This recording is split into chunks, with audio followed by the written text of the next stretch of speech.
Mesdames, Messieurs, bienvenue dans votre émission 4e de couverture. Aujourd'hui, notre invité est Babou Faye. Il est l'auteur de l'ouvrage Le viatique de l'excellence académique. Monsieur Faye, merci d'avoir accepté notre invitation. Merci à vous, Monsieur Tok.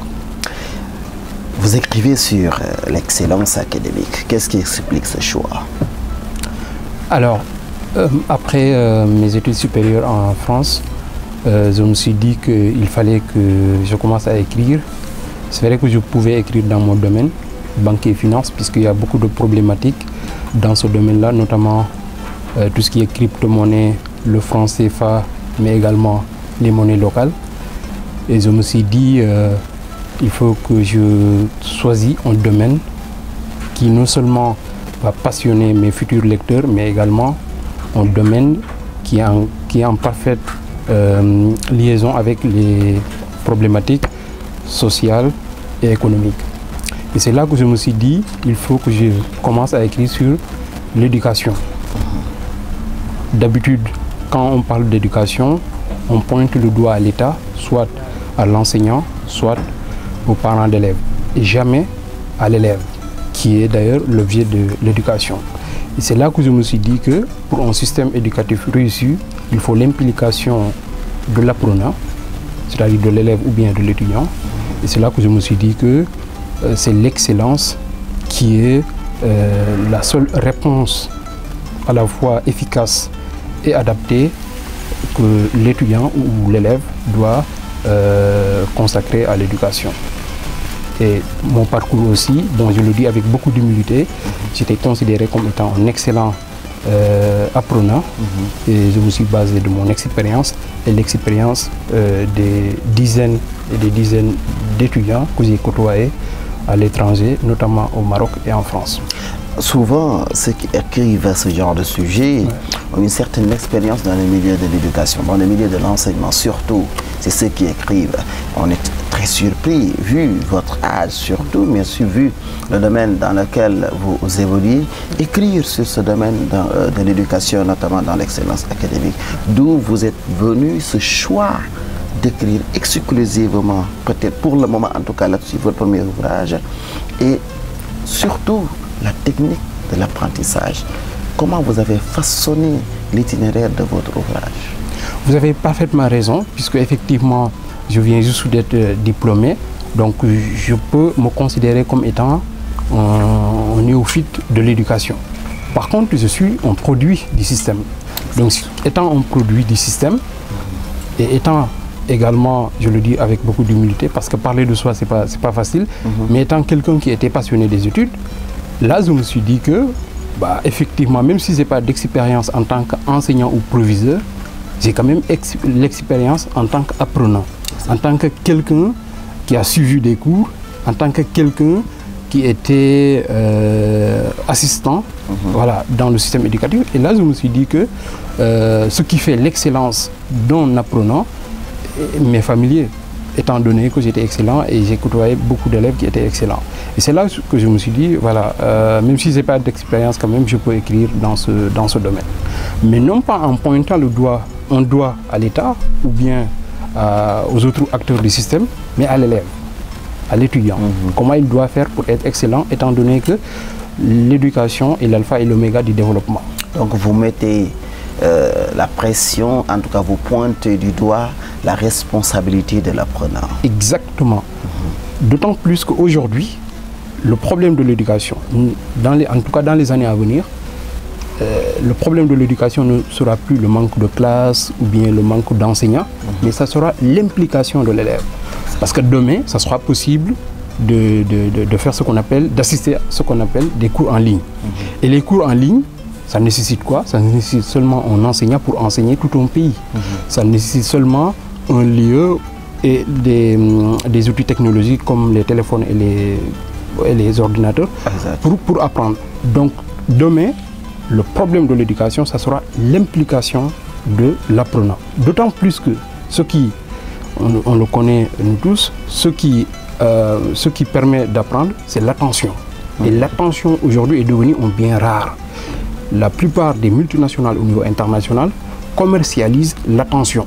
Et comme étant donné que c'est l'attention qui apprend à l'école, et cette attention est devenue un bien rare, il faut une implication, il faut convaincre les apprenants que dès maintenant, leur implication dans le système éducatif est primordiale.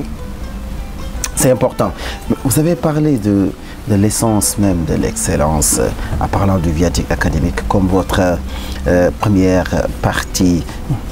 Comment définissez-vous même, comment déterminez-vous l'essence de cette excellence? Voilà, c'est une très bonne question.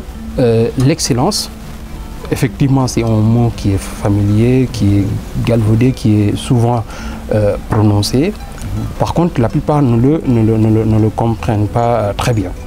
L'essence de l'excellence, c'est la perfection. C'est viser la perfection.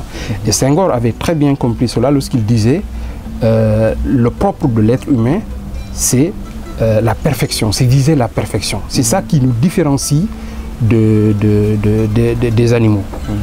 Le fait de viser la perfection. C'est ça qui a amené aujourd'hui que l'homme a innové, créé des avions, créé des bateaux, parce que tout simplement l'homme vise toujours la perfection, vise toujours la beauté au sens philosophique du terme, mais également le beau, le bien et la perfection. C'est cette démarche-là que je me suis dit que voilà, c'est ça qui permet de cerner très bien l'excellence.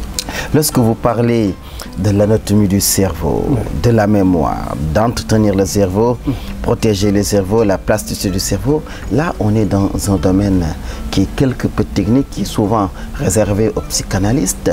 Vous écrire dessus pour pouvoir expliquer l'excellence et comment fonctionne le cerveau nous semble très surprenant et même ambitieux vraiment de votre part. Comment vous avez réussi à faire ce travail? Très bien. Bon, en fait, lorsque j'ai commencé à m'intéresser de l'excellence, je me suis dit que avant de définir l'excellence, il faut que je définisse l'intelligence. Parce que l'excellence étant la perfection, mais qu'est-ce qui désire la perfection chez l'être humain? C'est l'intelligence. Et avant de définir l'intelligence, je me suis dit que, mais attends, l'intelligence, c'est une conséquence de quoi? Du fonctionnement d'un organe. Cet organe-là, c'est quoi? Est-ce que ce sont les mains? Est-ce que ce sont les pieds? Non, je me suis dit que c'est la tête.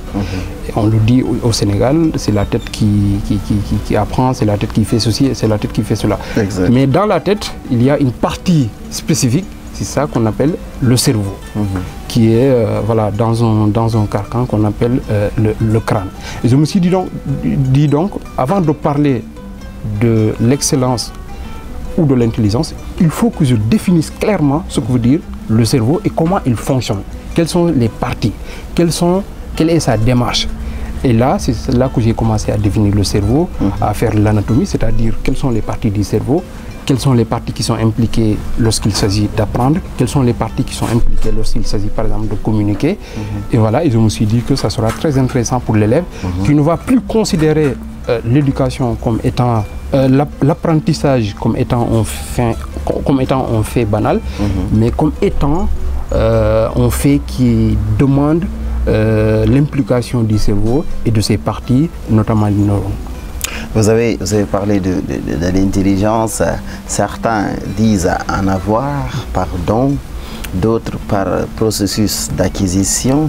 Vous en avez parlé. Si vous deviez définir les caractéristiques de l'intelligence chez l'apprenant et comment il devrait pouvoir en user, qu'est-ce que vous allez leur dire?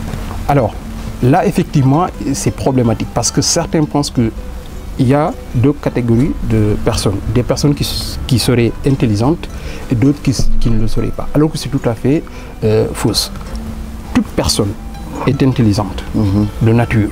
Parce que l'intelligence, c'est tout simplement la capacité d'apprendre et de discernement également, la capacité de faire de liens.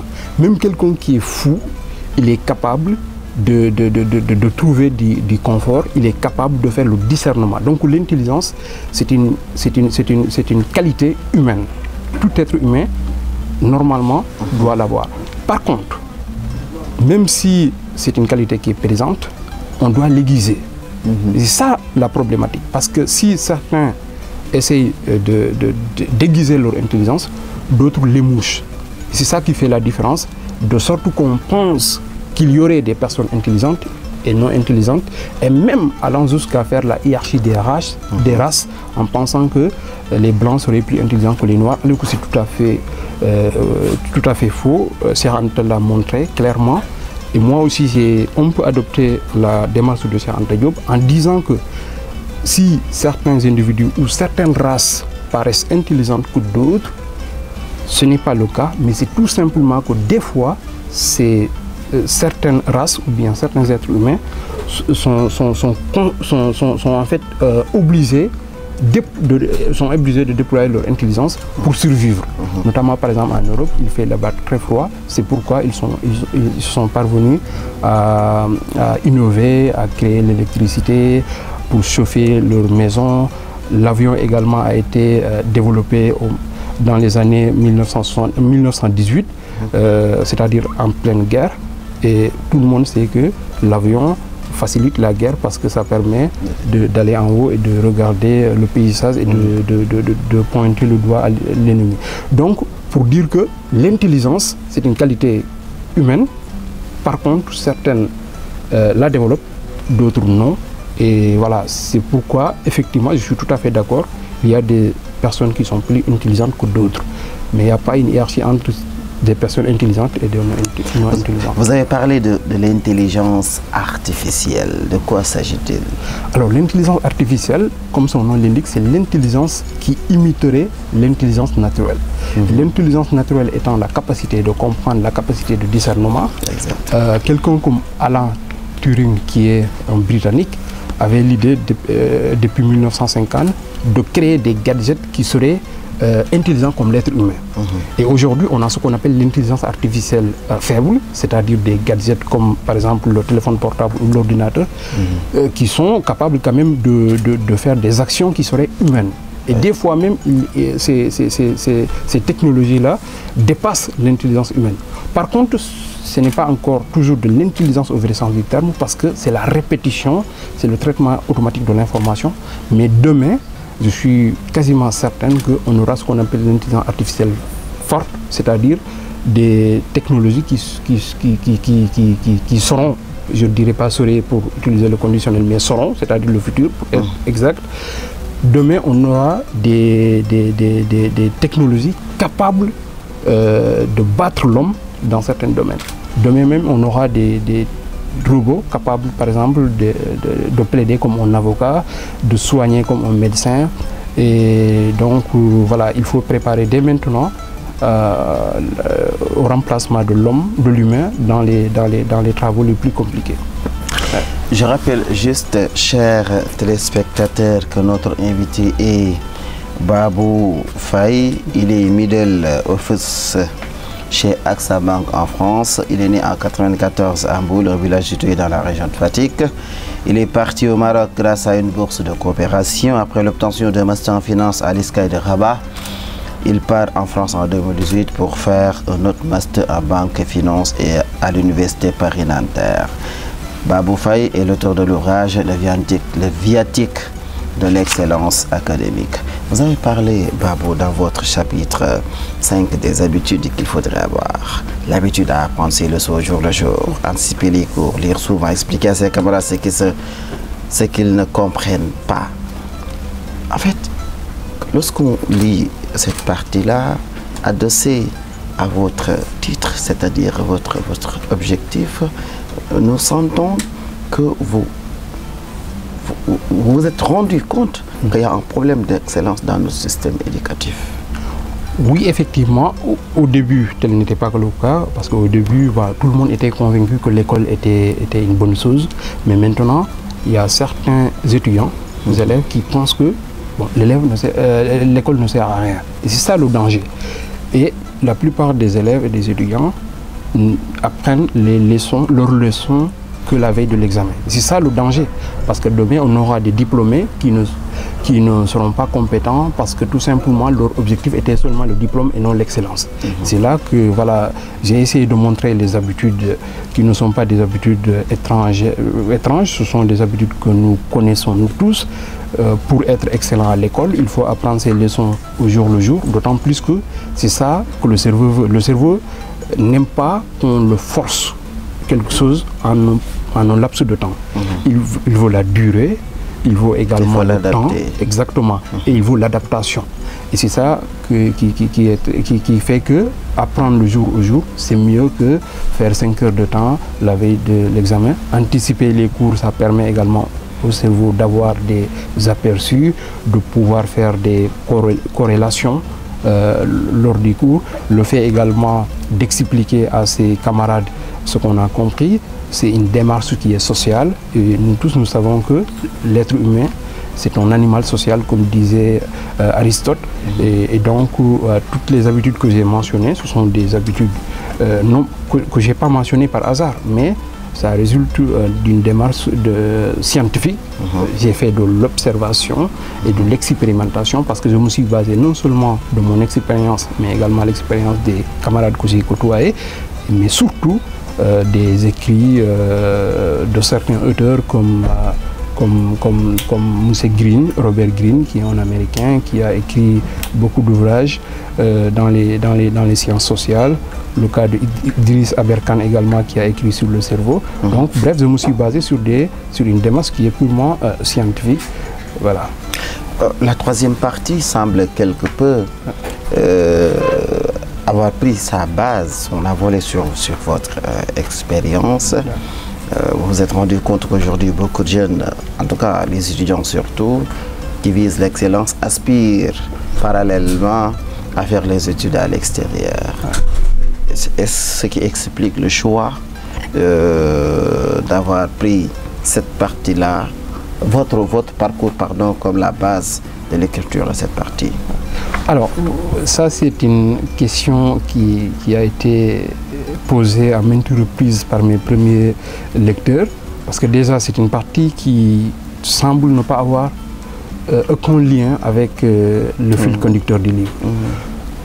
Là, j'ai écrit cette partie pour deux principales raisons.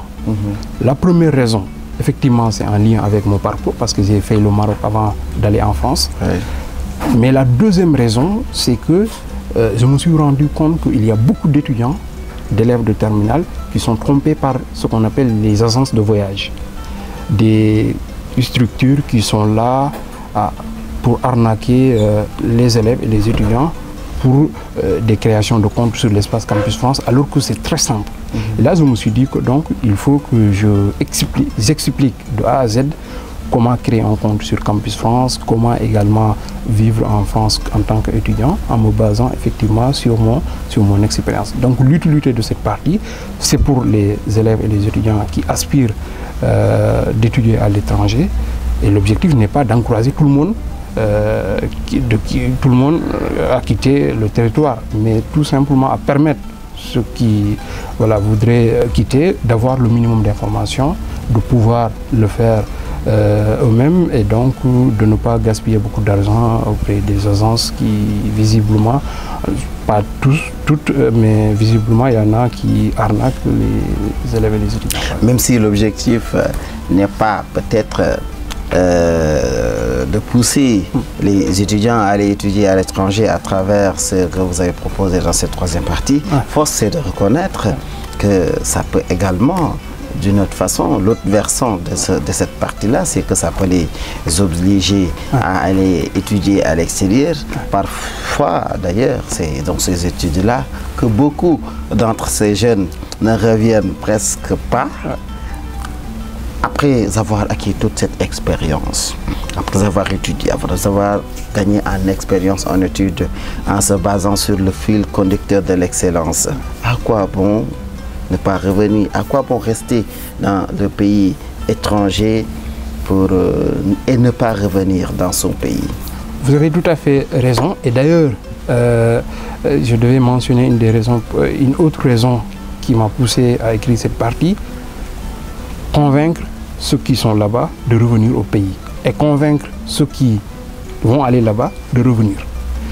Il y a une partie, c'est à peu près trois pages, où j'ai insisté sur le devoir moral de retourner. Parce que moi-même, j'avais bénéficié d'une bourse de coopération. Et ça a coûté très cher à l'État. Un étudiant qui bénéficie d'une bourse d'excellence coûte à l'État 26 millions de francs CFA en 5 ans. Quelqu'un qui va au Maghreb, pendant 5 ans pour coûter jusqu'à presque 8 millions de francs CFA. Donc, je me suis dit que là, il faut insister.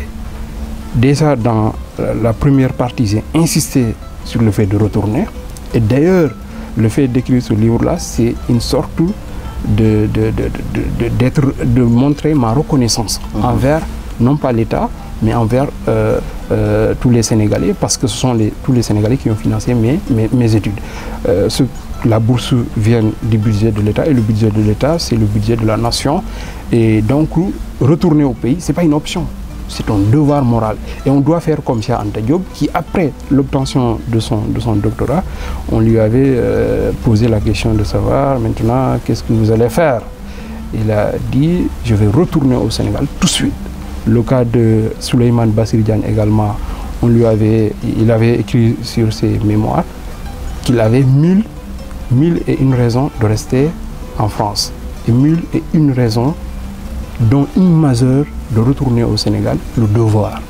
Donc retourner au pays qui a financé ses études, voilà, donc c'est une obligation, c'est un devoir moral, parce que la bourse, c'est une dette morale. Ce n'est pas de la méritocratie, mais c'est une dette morale et on doit forcément la retourner. Ma dernière question, donc on peut s'attendre à ce que vous retourniez au pays? Absolument.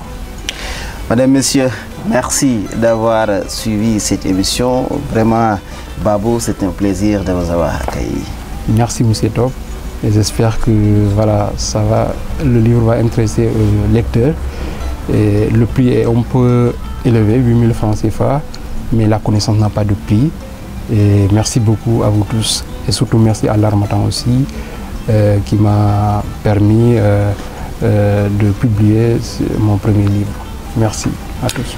Merci beaucoup, Babou Faye. Madame, Monsieur, vous l'avez suivi. Cet ouvrage est disponible aux éditions L'Harmattan Sénégal, le viatique de l'excellence académique, publié par Babou Faye. Merci d'avoir suivi cette émission et à la prochaine.